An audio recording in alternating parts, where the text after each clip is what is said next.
Today we're going to talk about how to train through our current weather. If you stepped outside today, you felt the humidity right away and the temperature is rising every hour. So we're going to talk about how to train through that and some great training plan options for you. First, I'm not going to lie. I ran this morning. It was a relatively short run, and I sure was glad it was over when it was, because it was so humid that it didn't take too long to really feel the effects of that. So that's one of the things that we need to start thinking about right away. Even the shorter runs, it's important to be properly hydrated and fueled. And there's numbers that you need to know as a runner to keep yourself safe and to continue to be going strong. So there's some numbers I want you to know. I want you to know what your pre-run weight is. I want you to know what your post-run weight is. And I want you to start figuring out, okay, how much fluid do I need to take in to maintain as much of that weight as possible? So unlike some people, when they're talking about running, I'm not trying to get you to lose weight. I want you to be up in weight. The closer you are to your pre-run weight at the end, the better you're going to feel throughout the run. There will be some trial and error to figure that out, but let me give you some starting numbers to work with. If you're drinking 6 to 8 ounces of fluid every 20 to 30 minutes, that's a good starting point. How do you know if it's 6 or 8 ounces if you're not measuring everything out? Generally, a good swallow is about an ounce. So if you're getting 6 to 8 swallows per 20 to 30 minutes, you're doing a pretty good job. You can do more than that. Some of you at first might struggle to get that much in, and it's a learning process. Just like we train the legs and the lungs, we're going to train your gut to handle fluids, but also for race day, for the longer races, to be able to take in calories and for your stomach to tolerate that well and keep you strong through the race. So that's a good starting point. And then you might find that you can take in a lot more. The other problem becomes when it's this hot and this humid, you really can't take in enough fluid. So how do we figure out how to train your body to be a sponge? That's where we start talking about getting electrolytes.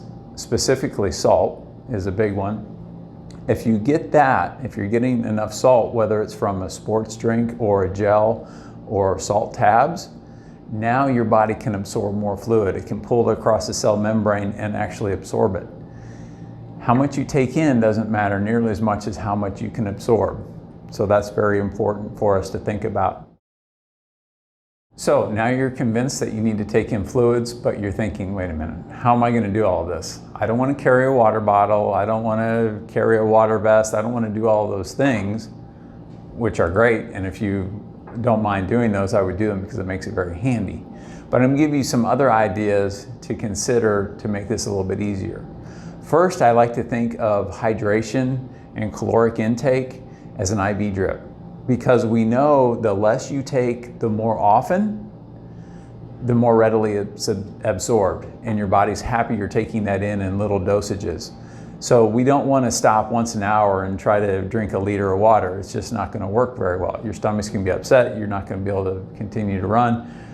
But if we get a little bit of that 6 to 8 ounces, if we can get 4 ounces every 10 to 15 minutes, that's even better. But then the practicality of that becomes a real problem. How do I do that? Well, first, plan your courses. Know where there's water fountains, whether parks or schools or wherever you might be able to get to a water fountain. Or one of the things I like to do is I run loops. And when I'm running from home, I'll do a 3 or 4 mile loop one direction, swing back by. I have my refrigerator, so to speak, in my mailbox. I get the fluid, and then I go out in another direction and do another loop. So it's not the same loop all the time. So you can kind of figure out courses. You might start with a little bit longer loop, and maybe you carry a bottle on the first loop and then drop it off and then do shorter loops to get that. So figure out ways to do that. My group trains at a park where the perimeter of the park is about 4.5, 5 miles. We have fountains throughout the park, which helps, but also when we get back to the car, that's when you can maybe take a salt tab or change the type of drink that you're getting. And we just set that up. And to be honest with you, in some of this really terrible weather, we're running aid station to aid station. We're not thinking so much about the mileage as, okay, the next water fountain is here. So plan your runs accordingly, and it will make it a lot easier and you'll feel a lot better. And one of the ways that we know you're doing a good job, first we can just simply look at pace. Is your pace relatively constant throughout your long run? If so, you've done a really good job. If your pace slows significantly, and especially if you see your heart rate going up, that means you're dehydrated. Lower blood volume, it's harder for your body to deliver the oxygen to the muscles. So you see the heart rate heading up and your body weight heading down, and your pace is heading down with the body weight. So that's a real good indication that there's some improvement to be had. Let's talk about some training program options. And I've teamed with Beyond Monumental to offer a couple of options for you. One is a free option. It has mileage for each day, it has quality workouts for each week. The long runs alternate between increasing distance and then long runs with what I like to call bonus, or a little bit different changes of speed for those to help prepare you better for race day. We also have this year an enhanced program. So with the enhanced programs that you can purchase when you register, or you can go to your Haku account and look for those, not only are you getting what you need to do every day, it's on a training platform, Training Peaks, so you can go in and see details, and there's usually a paragraph or two about the workout to give you a real good description. But in addition to that, I send out a weekly video and I go a little bit more in depth about the workouts, about why we're doing the workouts, why we do the things the way that we do, and some adaptations for it. So if the workout doesn't quite fit you, I'll give you a couple of different directions to go with it to still get the training effect. And we'll talk about what's most important and how to prioritize your week. As much as I'd like to think that every day revolves around your run, I know there's other things in life that sometimes get in the way. So hopefully with the enhanced program, I'm giving you some tools to help customize that a little bit more. Most programs that you would find, if you do a quick search on marathon training program, you're going to find a million things online. One of the things that I think makes our program a little bit better is it's not, we're going to start at this point and we're going to work towards this race and that's it. Certainly we're going to do that. There's got to be a starting point, and certainly we're aiming for a marathon, half marathon in early November.